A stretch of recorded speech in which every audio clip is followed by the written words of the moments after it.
السلام علیکم ورحمۃ اللہ تعالی وبرکاتہ۔ میں آپ کا عزیز دوست نبیل رضا قادری اظہری آپ کی خدمت میں حاضر ہونے کا شرف اس سعادت سے حاصل ہوا ہے کہ ایک غیر مقلد کی طرف سے، نام نہاد اہل حدیث کی طرف سے میرے پاس ایک پوسٹ اپلوڈ ہوا، جو کہ ان لوگوں نے میلاد النبی صلی اللہ علیہ وسلم منانے پر علماء اہل سنت کی طرف سوالات کھڑے کیے، جس پوسٹ کے اندر 10 سوال ہیں۔ وہ پوسٹ دا وے آف سلفیہ ویب سائٹ کی طرف سے اپلوڈ ہوا۔ میرے پاس نام نہاد اہل حدیث رامپور کے ایک بہت بڑے ہیں، ان کی جانے مانی امام سروا بولے تو ان کی طرف سے یہ پوسٹ میرے پاس شائع کی گئی، اور اس پوسٹ کے حقیقت عوام کو میں بتاؤں، اور عوام کو بتانے سے پہلے میں عرض کر دوں کہ یہ سوالات جو انہوں نے کیے الحمدللہ اس کا میں تسلی بخش جواب دوں گا۔ یہ 10 سوال ہیں، اس کے اندر اس کا جواب میں اس لیے وائس پہ دینے کی سعادت حاصل کر رہا ہوں کہ عوام اہل سنت کے اندر بچہ بھی اس کے جواب بخوبی یاد کر لے۔ اگر کوئی ایسا بدعقیدہ ملے تو اسے جواب دینے کی قوت رکھے کہ اس کے جوابات یہ ہیں، تاکہ وہ بدعقیدہ جو ہے وہ لاجواب ہو جائے۔ پہلے ان کے سوال سن لیتے ہیں انشاءاللہ، پھر میں جواب کی دینے کی سعادت حاصل کروں گا۔ اہل حدیث کا اعتراضات ہوتا ہے۔ سب سے پہلا اعتراضات، کیا نبی علیہ الصلاۃ والتسلیم نے اس دن کو منایا؟ جو ہم میلاد النبی صلی اللہ علیہ وسلم مناتے ہیں تو یہ لکھتے ہیں کیا نبی علیہ الصلاۃ والتسلیم نے اس دن کو منایا؟ دوسرا ان کا اعتراضات ہوتا ہے، اگر نبی علیہ الصلاۃ والتسلیم نے اس دن کو نہیں منایا تو ہم کیوں منائیں؟ تیسرا اعتراض ہوتا ہے، کیا صحابہ نے اس دن کو منایا؟ چوتھا اعتراض ہوتا ہے کہ نبی علیہ الصلاۃ والتسلیم کے لیے آپ کا پیار اس سے زیادہ ہے جتنا کہ صحابہ نبی علیہ السلام سے کرتے تھے۔ پانچواں اعتراضات ہوتا ہے ان کا، اسلام کے بڑے علماء حسن بصری، ابو حنیفہ، امام مالک، احمد بن حنبل، بخاری وغیرہ، کیا ان لوگوں نے اس دن کو منایا؟ کیا آپ ان صحابہ سے زیادہ نیک ہیں؟ ساتواں اعتراض ہوتا ہے ان کا، کیا آپ کے پاس ان سب سے زیادہ علم ہے؟ آٹھواں اعتراض ہوتا ہے ان کا، کیا یہ عید میلاد النبی منانا نیک کام ہے؟ نواں اعتراضات ان کا، اگر ہاں تو نبی علیہ الصلاۃ والتسلیم نے ہمیں اس کے بارے میں کیوں نہیں بتایا؟ اور 10واں اعتراض ہوتا ہے ان کا، کیا نبی علیہ السلام نے اس نیکی کو بتانا بھول گئے تھے؟ کیا نبی علیہ السلام اس نیکی کو بتانا بھول گئے تھے؟ آئیے مخالفین کے اعتراض آپ نے سن لیا، اب الحمدللہ اس کا تسلی بخش جواب فقیر قادری کی زبان سے دریافت فرمائیں۔ جشن عید میلاد النبی قرآن و حدیث کی روشنی، منکرین میلاد النبی سلفیوں وغیرہ کی جانب سے انکار میلاد پر سوالات کی شکل میں کچھ اس طرح کی پوسٹ وائرل کی جا رہی ہے تاکہ سیدھے سادے لوگوں کے ذہنوں کو خراب کیا جا سکے۔ آپ لوگوں سے گزارش ہے کہ یہ منکرین کے ذہن میں اٹھنے والے سوالات ہیں، یہ سوالات ہیں وحی نہیں، یہ سوالات ہیں قرآن نہیں، یہ سوالات ہیں حدیث نہیں، یہ سوالات ہیں کوئی شرعی دلیل نہیں۔ اور جب ان کی حیثیت محض سوالات کی ہے تو آپ بھی انہیں سوالات ہی رہنے دیں، انہیں سوالات ہی سمجھیں، ان سوالاتوں کو وہی قرآن و حدیث کا درجہ نہ دیں۔ اس طرح کے سوالات کرنے والے بھی نہ تو نبی ہیں نہ معصوم، محض ہیں ایک انسان جو آپ کو خیر کے کاموں سے روکنے کے لیے اپنے ذہن کی پیدا شدہ خرافات کو گویا وحی الہی کا درجہ دینے لگ گئے ہیں۔ لہذا پریشان نہ ہوں، کیونکہ آپ کے نبی، آپ کے اور میرے نبی علیہ السلام نے 1400 برس پہلے ہی فرما دیا ہے کہ حلال وہی ہے جو اللہ اور اس کے رسول نے حلال کر دیا، اور حرام بھی وہی ہے جو اللہ اور اس کے رسول نے حرام کر دیا، اور جس کے بارے میں سکوت خاموشی اختیار فرمائی وہ معاف ہے، اور تمہارا رب بھولنے والا نہیں ہے۔ یہ حدیث حسن صالح ہے، ترمذی کے اندر 1726 حدیث کا نمبر ہے، مسند بزار کے اندر 4087، سلسلہ صحیحہ کے اندر 2256، اور دوبارہ ترمذی شریف کے اندر اس کو 26 سے 64 نمبر پر نقل کیا گیا ہے، حدیث نمبر پر۔ یاد رکھیں اللہ اور اس کا رسول، یاد رکھیں اللہ اور رسول میلاد کو حلال یا حرام بتانا بھولے نہیں ہیں۔ جو منکرین ہمیں یاد دلانے کی کوشش کر رہے ہیں میلاد النبی مسقوط عنہ میں سے ہے، لہذا جائز طریقے سے میلاد منانا جائز ہے، اور صرف میلاد النبی ہی نہیں بلکہ کسی بھی چیز پر خوشی کا اظہار کا طریقہ جائز ہی ہونا چاہیے۔ اگر جائز طریقے سے خوشی منائی جا رہی ہے تو وہ جائز ہے، اسے اس طرح کے بیکار کے سوالات میں الجھا کر ناجائز قرار نہیں دیا جا سکتا۔ رہی یہ بات کہ حضور نے اور صحابہ نے میلاد کی محافل نہیں کی، تو یہ بھی سراسر غلط ہے۔ خود حضور اور صحابہ، حضور علیہ السلام اور صحابہ رضی اللہ تعالیٰ عنہ اجمعین نے متعدد بار مختلف محافل میں مختلف طریقوں سے میلاد النبی پر خوشی و مسرت کا اظہار فرمایا ہے، اور ولادت کے حوالے سے حضور کا ذکر جمیل فرمایا، جیسے حضور کا ہر پیر کا دن کا روزہ رکھ کر سبب یہ بتانا کہ اس دن میری ولادت ہوئی ہے، مسلم شریف 1162 نمبر حدیث پاک۔ جیسے حضور کے بعثت کے بعد اپنا عقیقہ کرنا، سلسلہ صحیحہ کے اندر حدیث پاک نمبر 2726، یہ حدیث حسن صحیح ہے۔ جبکہ امام جلال الدین سیوطی رضی اللہ عنہ فرماتے ہیں کہ حضور کا عقیقہ آپ کے دادا عبد المطلب حضور کی ولادت کے 7ویں دن کر چکے تھے، اور عقیقہ زندگی میں ایک ہی بار ہوتا ہے، لہٰذا حضور نے جو کیا وہ اس بات پر خوشی کا اظہار تھا کہ اللہ نے آپ کو نبی رحمت بنا کر مبعوث فرمایا۔ حسن المقصد فی امن المولد، پیج نمبر 65۔ جیسے مدینے کے یہودی یوم عاشورہ کی تعظیم کرتے تھے اور اس دن کو عید کے طور پر مناتے تھے، اور اس دن اپنی عورتوں کو زیورات اور بہترین لباس پہناتے تھے، تو حضور نے صحابہ سے فرمایا تم بھی اس دن روزہ رکھو۔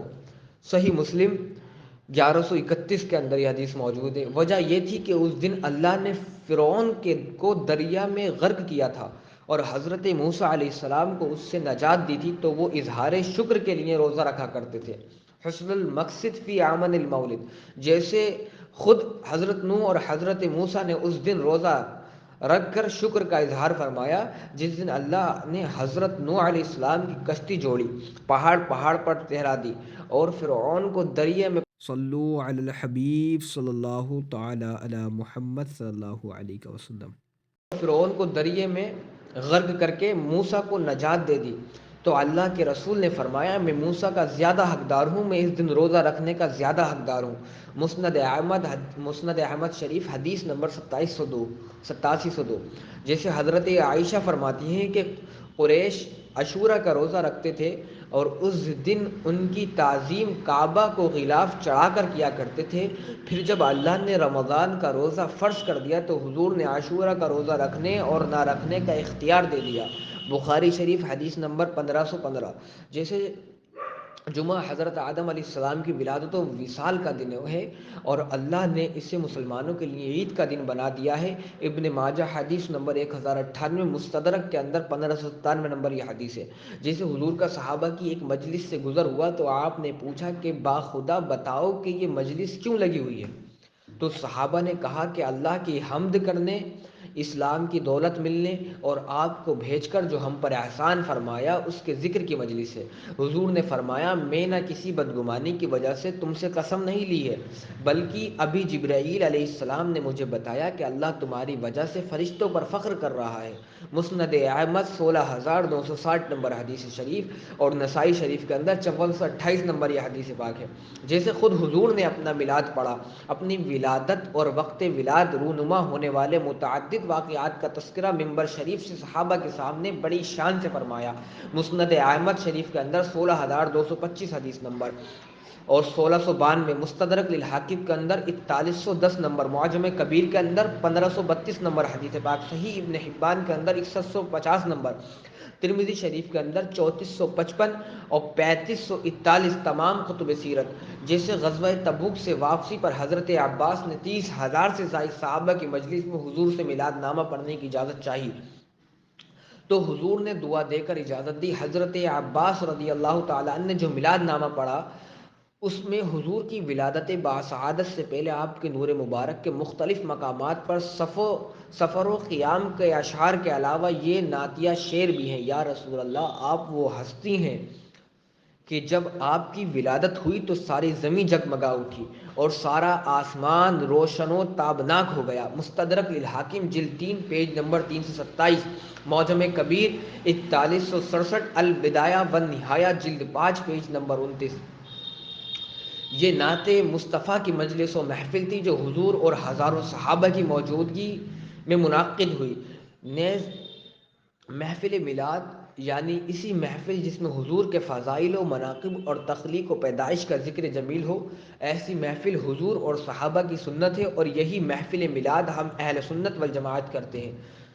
حضور صلی اللہ علیہ الصلاۃ و تسلیم اللہ کی عظیم نعمت، عظیم فضل اور عظیم رحمت ہے، اور یہ تینوں ایسی فضیلت و نعمت الہیہ ہے کہ اللہ نے قرآن شریف کے اندر سورہ یونس آیت نمبر 58 میں ان کے ملنے پر خوشیاں منانے کا حکم فرمایا اور فرمایا اس پر خوشی کرنا سارے دھن دولت سے بہتر جو انسان جمع کرتا ہے۔ حضور نعمت اللہ ہے۔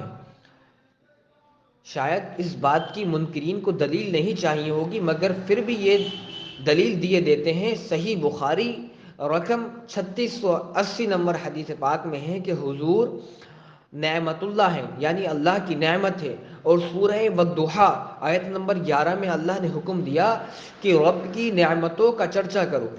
12 ربیع النور شریف کو ہم ایسا چرچا کرتے ہیں کہ ایوان لرز جاتا ہے۔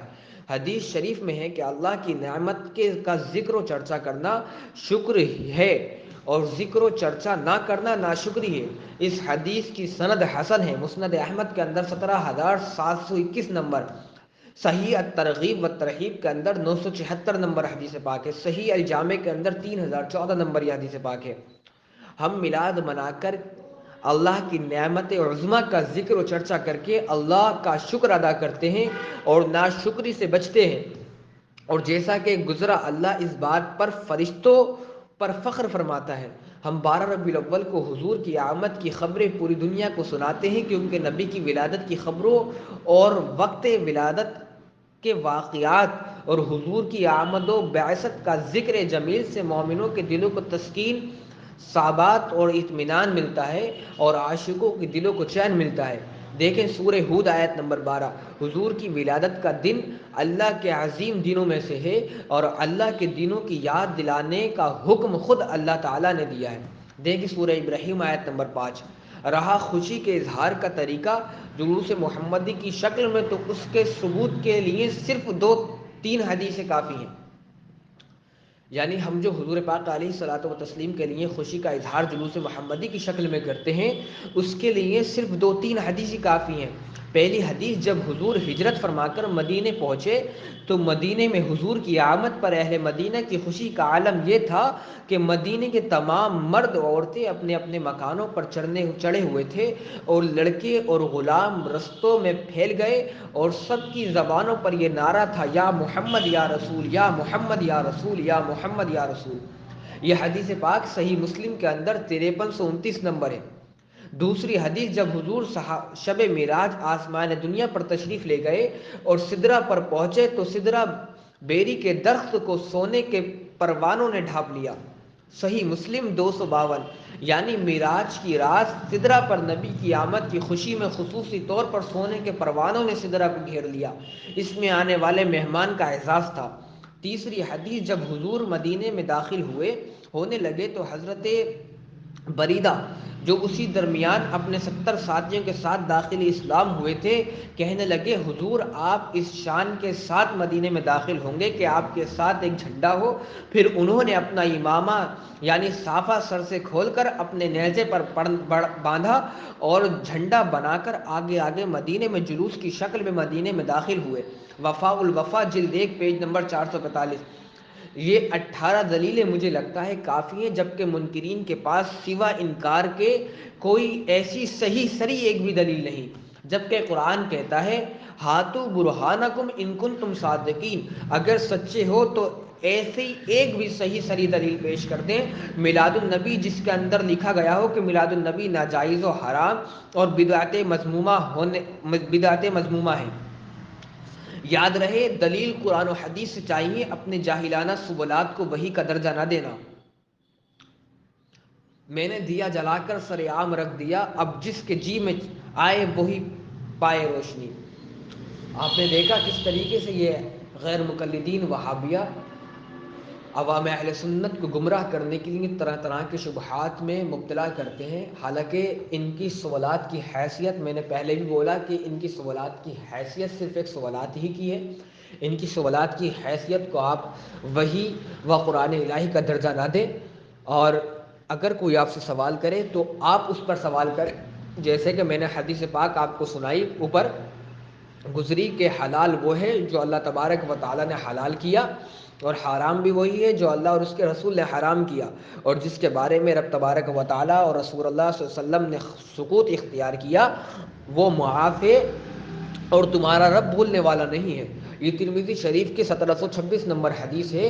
اب ان بدبختوں کو چاہیے کہ یہ قرآن و حدیث سے دلیل پیش کریں، اگر سچے ہیں تو قرآن کہتا ہے ہاتھ برہانکم ان کنتم صادقین، اگر تم سچے ہو تو دلیل پیش کرو۔ تو میرا ان سے سوال یہ ہے رامپور کے ان خبیصوں سے کہ اگر ان کے پاس قرآن و حدیث سے کوئی دلیل ہے جس میں صریح طور پر فرمایا گیا ہے کہ حضور نے کہا ہو کہ میرا میلاد نہ مناؤ، یا صحابہ نے کہا ہو کہ حضور کا میلاد نہ مناؤ، تو ہمیں بھی دکھا دے، ہم ان کے جواب کا انتظار کریں گے۔ السلام علیکم ورحمۃ اللہ تعالی وبرکاتہ۔